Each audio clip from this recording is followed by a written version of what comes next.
You don't have months. You don't even have weeks. You have 15 days. February 27th. That's the day the silver market faces a stress test it hasn't seen in decades. And here's the part nobody on financial TV is talking about. This isn't about price. It's about delivery. It's about whether the largest silver futures market in the world, operated by CME Group, can actually deliver the metal that's been promised.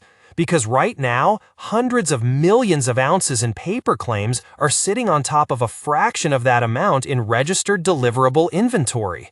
And on first notice day, the paper market meets physical reality. When that happens, one of two things must occur. Either the system works or confidence breaks. For the next 15 days, forget the candles, forget the daily volatility. Watch the calendar. Let's slow this down. Most people misunderstand futures markets. Silver futures aren't primarily designed for delivery. They're designed for hedging and speculation. Historically, 90 to 95% of contracts are closed or rolled before delivery even becomes an issue. But first notice day changes the psychology. After February 27th, if you're long a March silver contract and you don't roll forward, you can be assigned delivery. That's when shorts must provide real physical metal, not cash profit, not accounting entries, but bars. And here's why that matters. The system functions smoothly because most participants don't want metal. But what happens if more of them do? Let's talk numbers. March silver open interest often represents hundreds of millions of ounces. Registered deliverable inventory? Roughly a fraction of that. Now, that doesn't automatically mean disaster. Futures markets operate on fractional delivery assumptions. The entire system is built on the expectation that only a small percentage of contracts will stand for delivery. That's normal. That's how it's always worked. But here's the key variable. If delivery demand rises above expectations, even modestly, the system tightens very quickly. This isn't about a conspiracy. It's about math.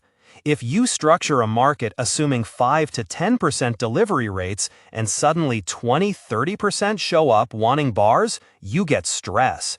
And stress creates volatility. Silver today is not silver in 1980. Back then, it was primarily an investment story. Today, it's industrial infrastructure. Silver is critical for solar panels, electric vehicles, semiconductors, 5G networks, defense electronics, data centers. This is no longer just a hedge against inflation. It's embedded in the U.S. energy transition and tech supply chain. That changes demand behavior. Industrial users don't speculate.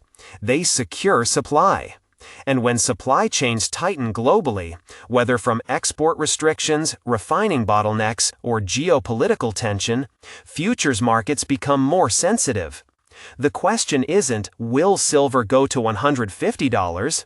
The question is, how tight can the delivery mechanism get before pricing dislocates? Let's walk through realistic scenarios. Scenario 1. Smooth operation. Open interest declines before first notice day. Longs roll forward. Delivery remains manageable. Inventory reclassification occurs. Market stabilizes. No drama. Scenario 2.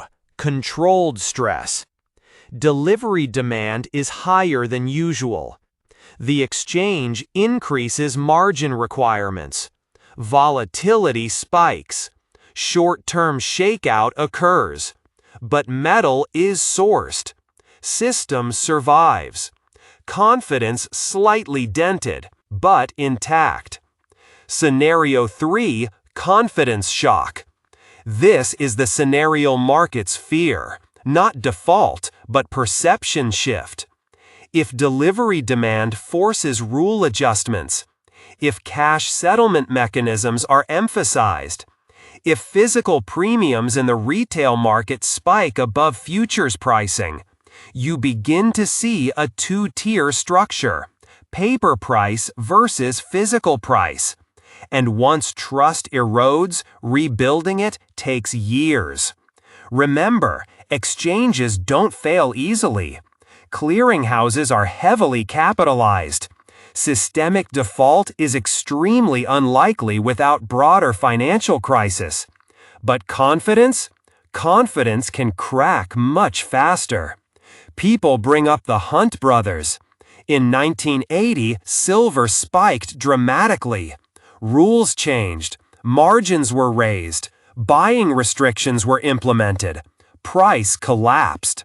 But today's structure is different.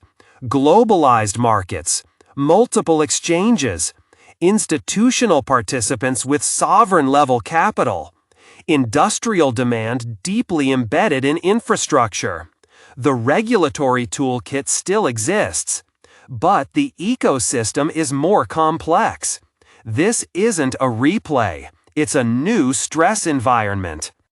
If you're serious, here's what matters. Open interest decline into first notice day. Daily warehouse reports. Registered versus eligible shifts.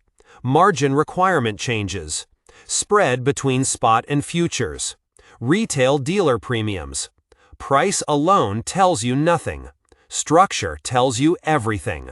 We don't know what will happen on February 27. Maybe nothing dramatic. Maybe volatility. Maybe just another routine cycle. But markets reveal stress at pressure points. And delivery is a pressure point. So for the next 15 days, watch inventory. Watch positioning.